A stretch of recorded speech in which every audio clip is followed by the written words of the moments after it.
The Focal Solo6 long-term review. I've been running these speakers for almost a year now, a little over 10 months. I think it's finally time we talk about it.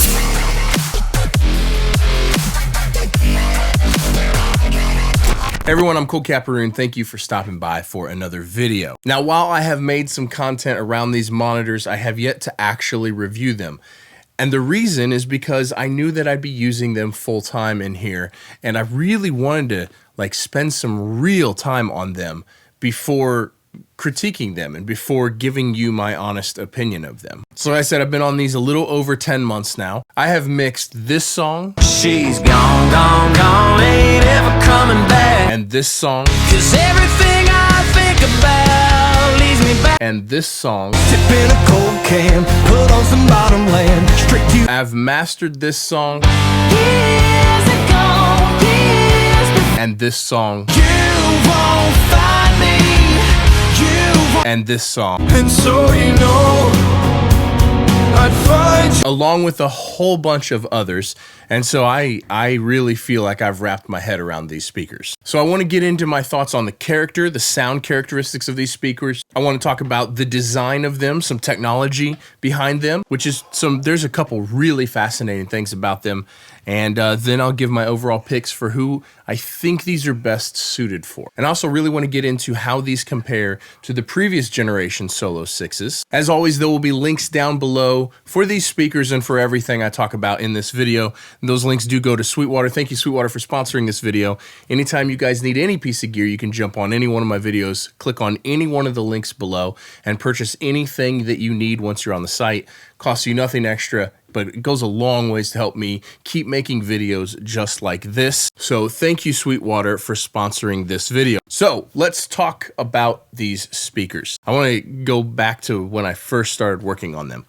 They felt just ever so slightly bright to me. Now, not thin, not lacking low end, not lacking mid-range, but the tweeter, the top end of the tweeter, it felt a little, just the tiniest bit crispy and the tiniest bit bright. Now, after over 10 months of working on these, what I've realized is they are not bright. At least now I don't believe that they are bright. The transient speed and the detail, the tweeter is so fast and has so little resonances in it, it feels so accurate that at first listen, it does kind of come across as the littlest bit bright.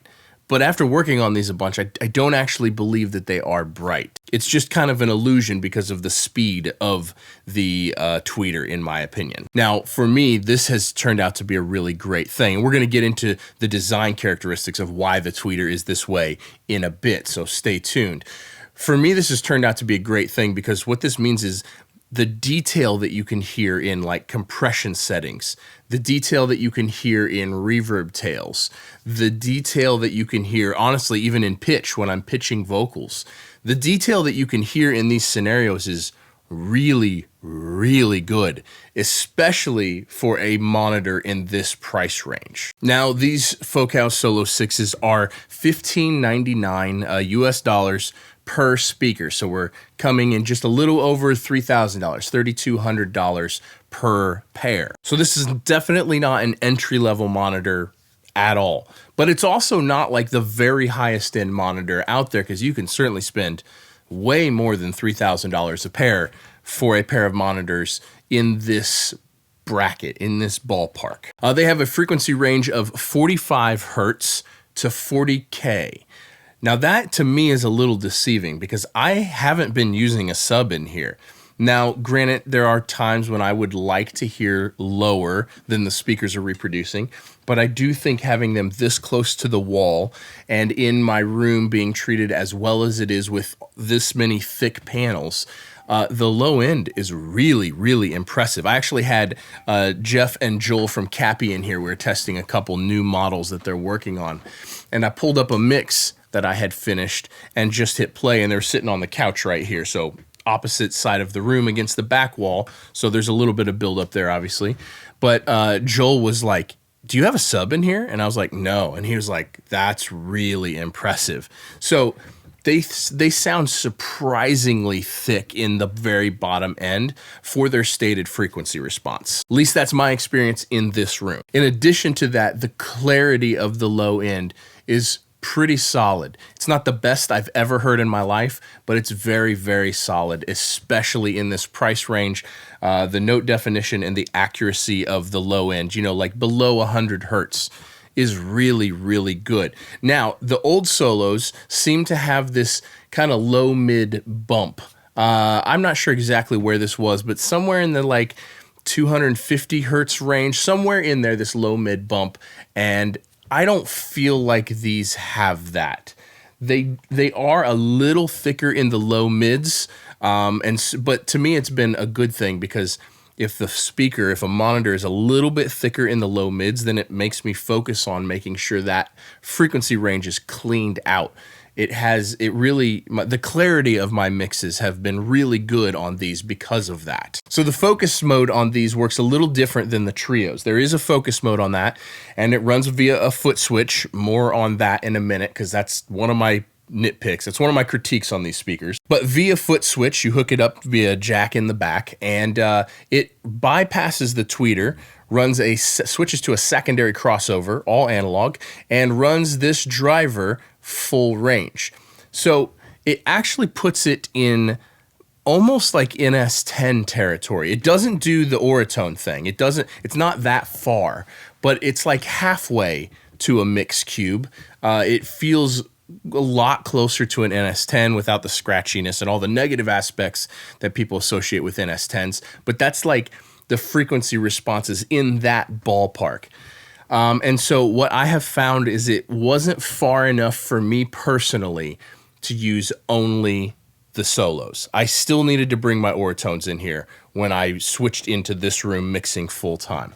I was getting close, but the Auratone thing for me personally is turn it all the way down, flip it into mono, and then just listen super quiet and see what pokes through. And as long as I can hear the kick and the snare and the vocal poking through, and I'm hitting whatever relationship between those three that I want for the song, I know that level translation is going to translate everywhere.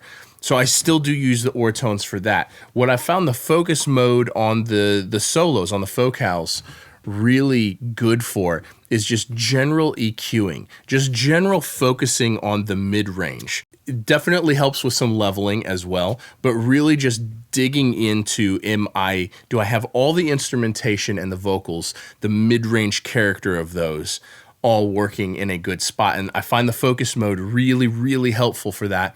And I've been working on focus mode on these when I'm mixing, not when I'm mastering, but when I'm mixing, I have the focus mode turned on maybe 20% of the time. I'm probably 20% of my mixes in focus mode, maybe 40% or 50% of my mixes in full range, and then another like 20% on the Auratones. It's kind of my ratio. And between these three, I find myself not even really having to check in headphones.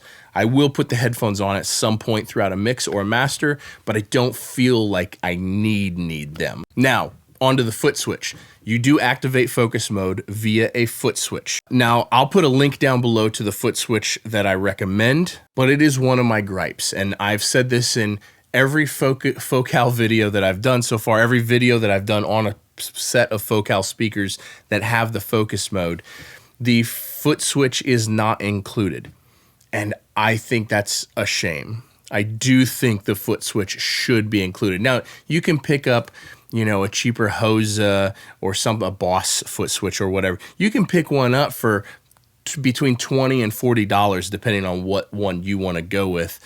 But I feel like, if I'm less concerned about it on the Solos because they're only $3,200 a pair, I'm pretty hard on the trios. Like my Trio 11s, those are like $9,000 a pair. They really should come with a foot switch. So I hope Focal, I know people from Focal are going to watch this video eventually. I hope you guys decide to include foot switches in the future. I think that's a really, really good thing to help people take advantage of this incredible feature that you've built into these monitors. So we have got a 4-band EQ on the back. So you've got like a high pass, and you have got a low frequency shelf, and then you've got a low mid bell, and then a high frequency shelf. And it works really, really well. I do have the low end turned up on mine just a little bit, but it's a powerful, really good sounding EQ and does help me tweak it just a little bit into the character that I like to make my mixes translate just a little bit better. The other thing that I really like that these have is the auto standby enable disable switch. These monitors do go to sleep after a certain amount of time. I'm not sure how much time it is, you know, maybe 3, 4, 5 minutes, something like that. And when they go to sleep, and I mentioned this in my old Trio 6 video like a year and a half or 2 years ago. When they go to sleep, they make this relay sound that's like that's the sound that they make when they go to sleep, and obviously they don't go to sleep at exactly the same moment. So if you put headphones on and you're tracking some acoustic, or you're tracking some vocals in the room, and you have the monitors turned off or turned all the way down because you're recording, you got to be careful, because eventually those monitors go to sleep, and they go to sleep 10 or 15 seconds apart from each other. And so while you're in the middle of recording, all of a sudden you hear and you hear the speakers go to sleep. So if you're tracking in the room, you should disable that. That's an important thing. I really like the auto standby feature, because a lot of times when I'm in here, I just leave everything on all the time. And I would like them to not be on 24 hours a day. So I really do like the auto standby feature. But when I am tracking, when I have someone in here and, someone's standing right there singing, I will bypass this. Now, if you want to see specs on like the physical dimensions, I'll check the link in the description below, and you can see all the specs and the wattage and all the stuff. I will say that they are the perfect size for a small bedroom style, a small home studio like this. This desk is 4 foot wide. I did a whole video on putting this room together. I'll link that video down below too. But they're the perfect size for a setup just like this, in my opinion. But overall, I'm really, really impressed with them, honestly.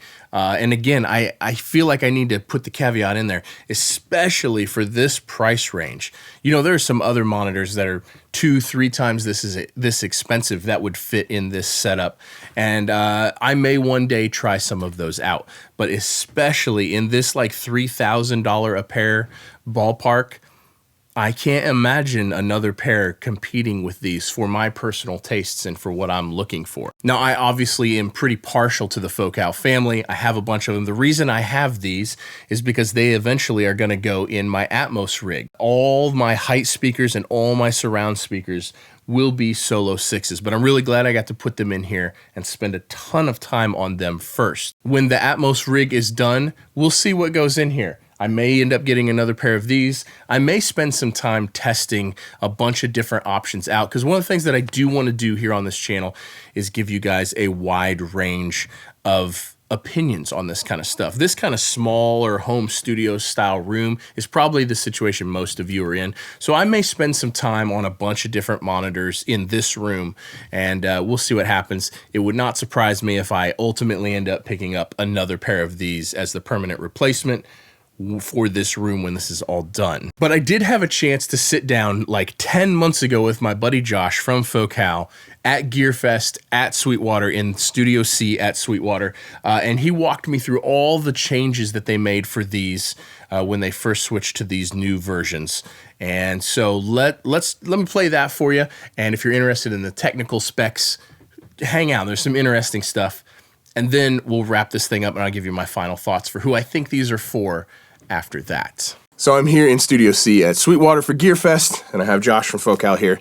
And I would like you to explain a few things for me, if you could, on the changes on the new Solos versus the old Solos. Yeah, absolutely. So the previous Solo was around for 17 years, so it's a little long in the tooth, as we say, in terms of speaker technology, and we've developed a lot of things that can help us, but we also didn't want to change it a lot. So really what you're getting under the hood is a number of small changes that equate to a pretty big change in the sum of its parts, right? So you've got fundamentally a way denser cabinet. So the speaker is like 6.5 pounds heavier than the previous one. Okay. Oh, that's the cabinet. You have a new main drive unit, the 6.5 inch. Okay. Completely different. Cone angle is a little different. The height of the voice coil is a little different.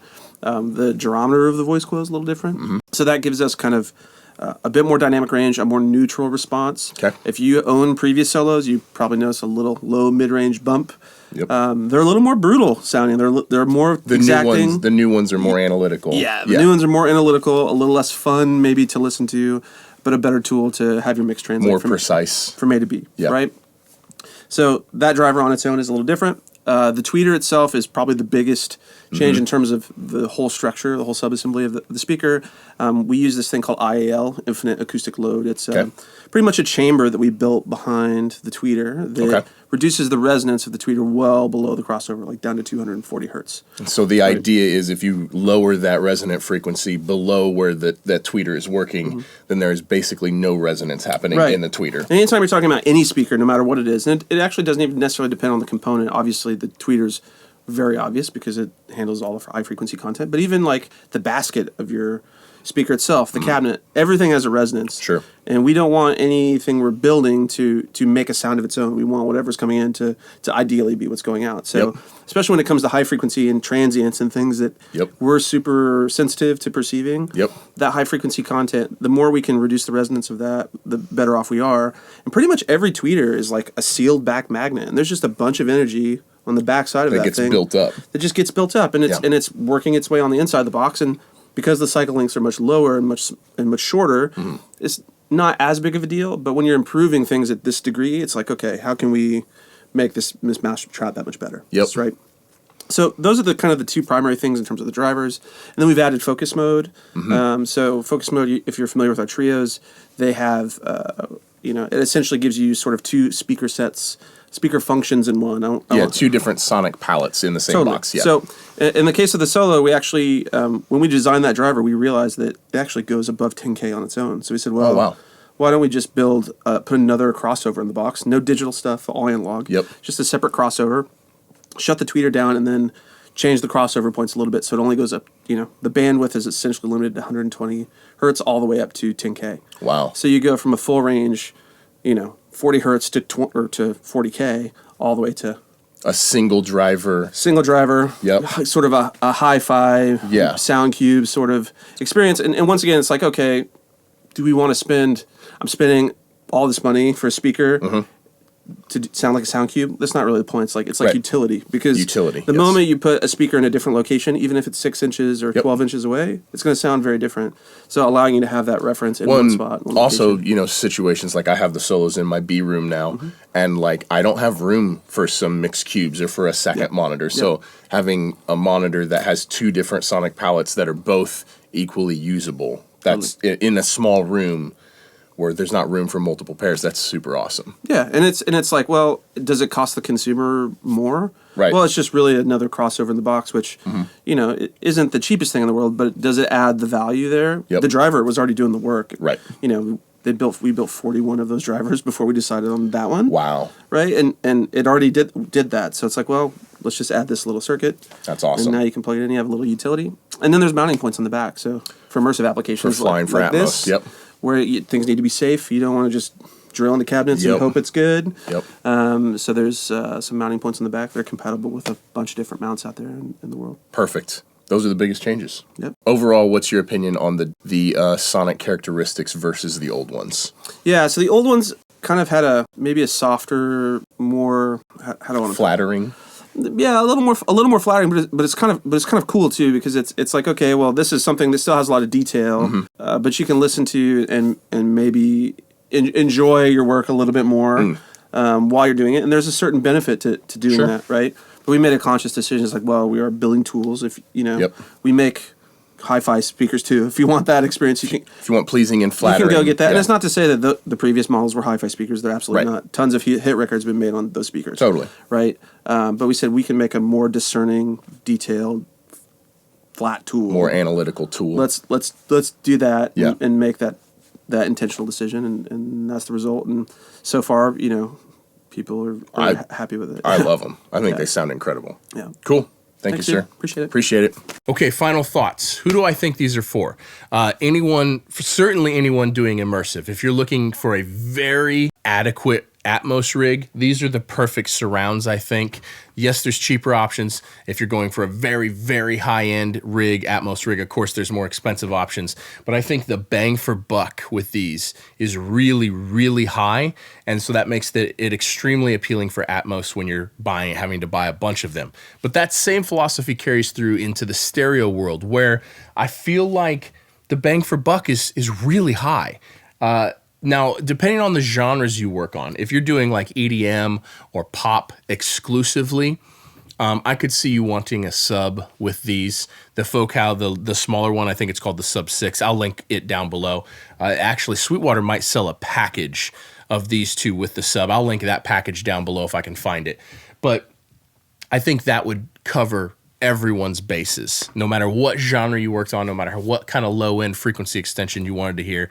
I think that would be a really incredible rig. But genre-wise, they seem to work for everything to me. I work on lots of country, obviously, because I'm here in Nashville, but I also work on lots of rock. I work on plenty of metal. I work on plenty of pop as well, and they just feel right at home in everything. My mixes have translated really, really good. I do have to pay special attention to like below 60 or 70 hertz because I don't have a subwoofer in here, and I do a couple things for that. I don't know that this is appropriate. This is not advice. I'm not advising you to do this, but I do a lot of, like, when I'm mixing the low end, I put my hand on the woofer. I just very so slightly touch my fingers to the surround on the woofer. And this is something I've been doing for 15 years with every pair of speakers I've ever done. And it lets me feel the relationship physically between the bass guitar and the kick drum, or the synthesizers or piano and kick drum. And so I have went back to doing that trick since I don't have a subwoofer. But outside of that, I think they're really, really good. I definitely cannot recommend them enough for anyone in the market for this size of a speaker in this price category. I think they're one of the very, very best options available. Put links down below for these speakers, for the foot switch that I recommend to go with them, and for the package with the subwoofer if I can find that. Again, thank you guys for using those links anytime you need to purchase anything, really. But thank you guys for watching. I hope that this was informative to some of you. If you have specific questions about these speakers, put them in the comments down below. And if I didn't cover it in this video and you still have a question about it, I'll try to get back to everyone and answer your questions. But thank you guys for watching. We'll see. Don't forget to subscribe, and we'll see you in the next one. Peace.